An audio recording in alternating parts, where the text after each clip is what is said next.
Halo, kali ini aku akan buat cake. Biasanya ini aku sajikan saat lebaran karena rasanya sangat istimewa dan caranya sangat mudah.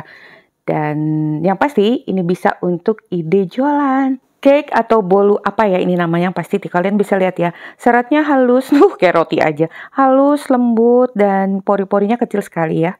Gak hanya itu, ada yang lebih istimewa di bagian dalamnya. Tuh kalian bisa lihat apakah ini. Ini aku potek dulu ya, dibelah-belah gitu. Nih kalian bisa lihat tuh. Sangat empuk, lembut, yang pasti nggak bakal seret. Oke ya, nah untuk itu ikuti aja tutorialnya dari awal sampai akhir secara audio dan visual tanpa di skip-skip. Juga yang pasti jangan lupa like, subscribe, nyalakan lonceng aktifnya, juga komentar. Nah pertama-tama di sini aku tidak menggunakan pengembang apapun, karena itulah di sini telurnya kita pisahkan dulu, putih dan kuningnya.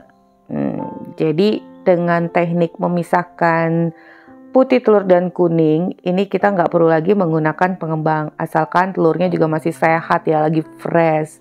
Fresh from chicken butt. Jadi putihnya itu masih kental, masih tidak terpisah, tidak cair gitu. Nah ini udah kita pisahkan ya. Kemudian tambahkan dengan 1 sendok makan air peresan jeruk nipis atau cream of tartar kalau nggak ada COT itu ya. Ini kita mix, tambahkan dengan gula pasir, masukkan gula pasir bertahap 3 tahapan. Dan mix dari kecepatan rendah, sedang sampai tinggi. Saat ini ingat oven udah kalian panaskan. Nah di sini ya, kalau aku sih sukanya mengocok putih telurnya dulu, sehingga mixernya ini bisa langsung digunakan tanpa dicuci lagi gitu kaki-kakinya untuk bahan berikutnya. Tapi kerjanya harus gercep, semua bahan udah kalian siapkan, dan tentunya usahakan udara itu tidak terlalu panas agar putih telurnya ini gak cepat ambles. Tapi kalau kalian ragu, kalian boleh tukar langkahnya. Jadi kalian boleh mix kuning telur dulu dengan gula sampai mengembang, sampai pucat. Tapi nanti itu pengaduknya itu, kaki-kakinya itu kalian harus cuci bersih dan keringkan. Jadi saat kita buat meringue atau mengocok putih telurnya, itu semua peralatan harus kering dan bersih. Nah ini udah ya, tadi kita mix sampai pucat dan mengembang. Kemudian tambahkan dengan susu bubuk, juga maizena disaring. Lalu tambahkan dengan tepung terigu, protein sedang boleh, rendah boleh. Nah jadi teman-teman, kalau kalian udah siapkan bahannya duluan, terus udaranya juga nggak terlalu panas, kalian boleh bikin meringuenya dulu, kocok putih telurnya dulu. Jadi simple gitu, nggak pakai nyuci-nyuci lagi. Nah ini kita aduk-aduk aja dulu ya, atau boleh pakai spatula dicampur sampai merata, atau mix yang kalian boleh nyalakan dengan kecepatan yang rendah.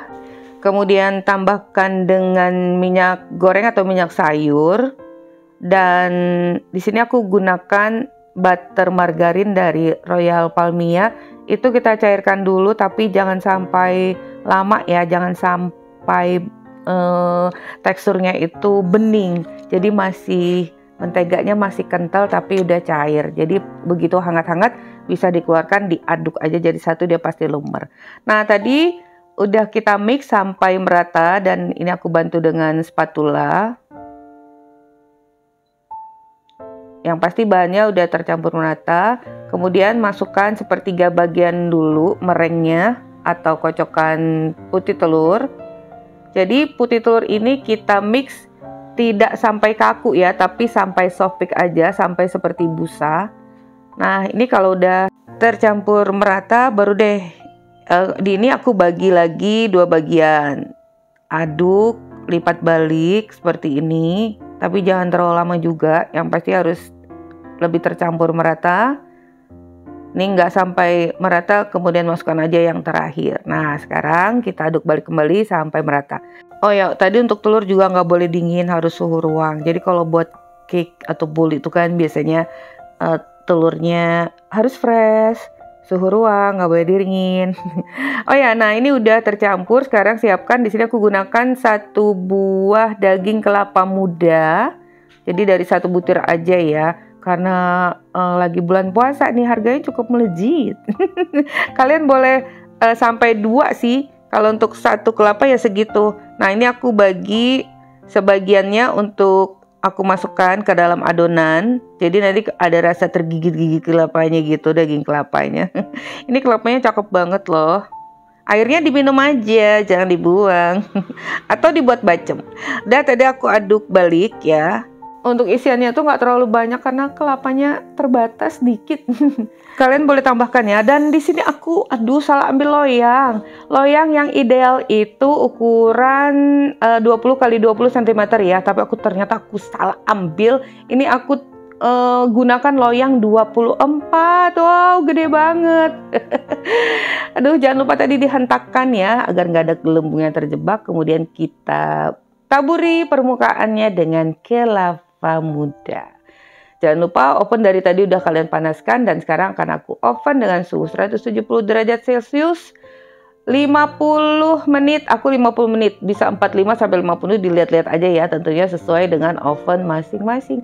Nah, ini dia udah selesai, cakep banget, baunya wangi. Dan kalian gimana, udah bisa membayangkan nggak rasanya? Dengan irisan kelapa yang muda, duh ini enak banget. Ini tadi aku alasi aja ya dengan baking paper, jadi tinggal angkat. Kecuali kalau buatnya polosan, ini kan permukaannya tuh ada kelapanya. Tapi kok tetap dibalik juga ya. It's okay. Nah, ini aku lepaskan dulu ya.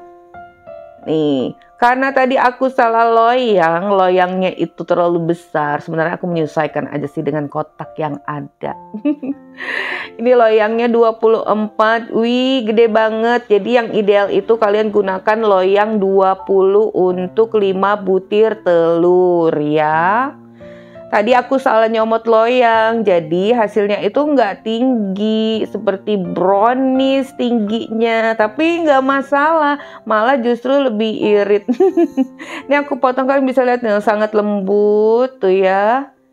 Nih, aromanya tuh wangi. Jadi walaupun tanpa pengembang, cake-nya bisa meninggi. Ini salah cetakan aja, jadi nggak tinggi ya, dan tidak bantet pastinya. Ini dia hasilnya, kalian bisa lihat di bagian tengahnya ada potongan-potongan kelapa muda, dan kalian bisa lihat seratnya rapet, padat, mulus, dan lembut. Jadi teksturnya ini padat, lembut, seperti adonan spong ya, spong cake. Nih seperti ini. Gimana?